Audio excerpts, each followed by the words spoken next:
Thank you, Mr. Chairman. Thank you, Mr. Ratcliffe, for your service. Thank you for meeting with me. We had an excellent conversation about a number of our priorities on the committee, but mine specifically. Pandemic preparedness was one issue, AHIs, which Senator Collins covered very effectively, and sexual assault and harassment in the military. So I just want to address those so you can talk about them publicly. As we discussed, we need to do a much better job in detecting and preventing and knowing the intelligence to prepare for the next pandemic. We didn't have the type of collaboration we needed to prepare for COVID. We had disagreements about how COVID began, and we never really got resolution on that, which is a concern for me. But this idea of a One Health proposal is creating essentially a fusion center for the CIA, the NSA, the DOD, the Department of Agriculture, and HHS, so that you are in real time working collaboratively to detect this information. Because agriculture and science, they often share data and information, and we know with regard to the Wuhan lab that they were publishing data and information about the tests they were doing. The scientific community had access to that. The CIA, on the other hand, was looking into other intelligence. They might have been able to get the details about illnesses quicker than anyone else. But none of these groups were talking, so the data wasn't shared in a timely basis. And so we didn't really have the information we could have had if the CIA was talking to the medical community, the scientific community, and the agriculture community in terms of research. So I just want your commitment that you will work with me on this very important issue, because the CIA can play such a meaningful role in protecting our nation from such other threats, such as a pandemic or any use of a biological weapon or any use of that kind of harm to the United States. Senator Gillibrand, I really did enjoy the chance to visit and talk about these issues. I agree completely. I do pledge to work with you on that. You know, we go back to one of the worst incidents in our nation's history, 9/11. It was a failure of communication. We had the intelligence, we just weren't sharing it with each other in a way that would prevent that.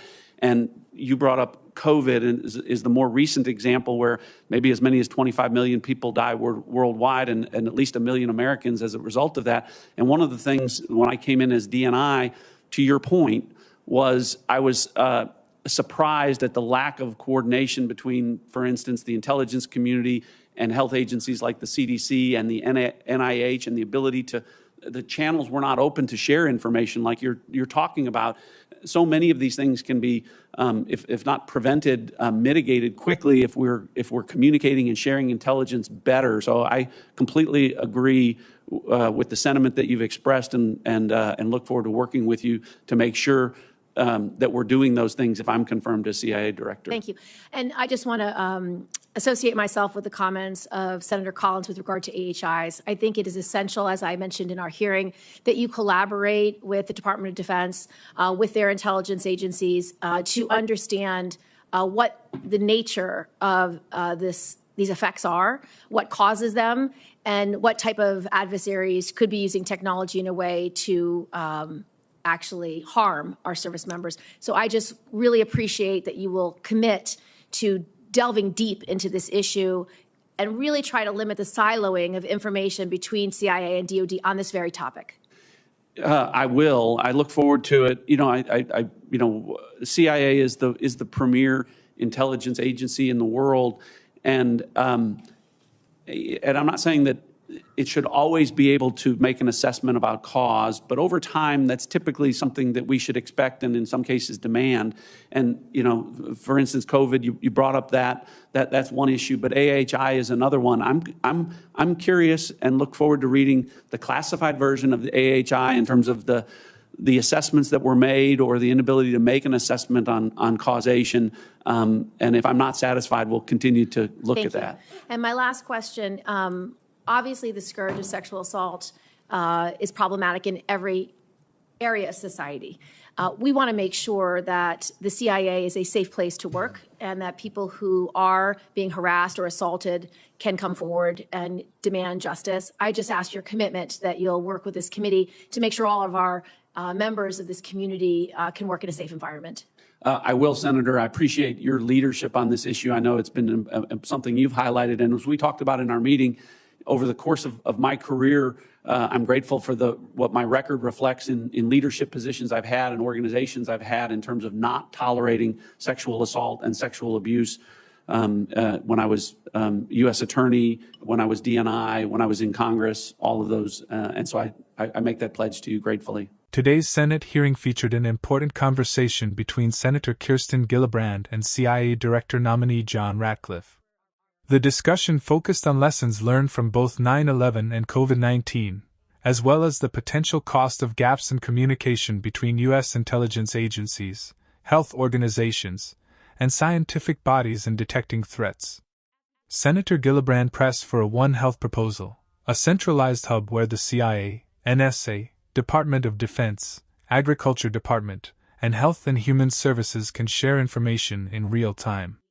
This, she argues, could help the U.S. prepare for future pandemics or biological threats more effectively. If you want in-depth breakdowns of the most important moments in government hearings, make sure you subscribe so you never miss a critical update.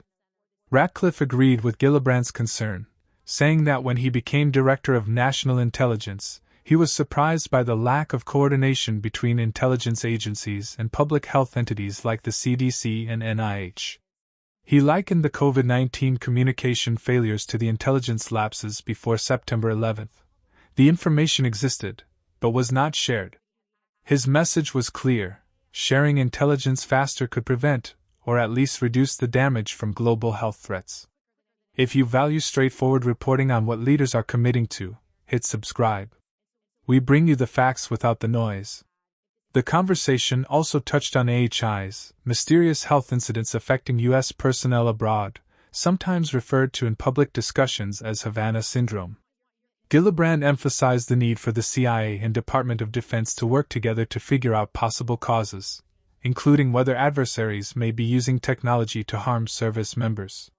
Ratcliffe committed to reviewing classified assessments and ensuring the CIA plays a strong role in finding answers. Stay informed on how national security agencies tackle emerging threats. Subscribe now for expert-backed analysis every week. Finally, Gillibrand pushed for stronger safeguards against sexual harassment and assault within the CIA.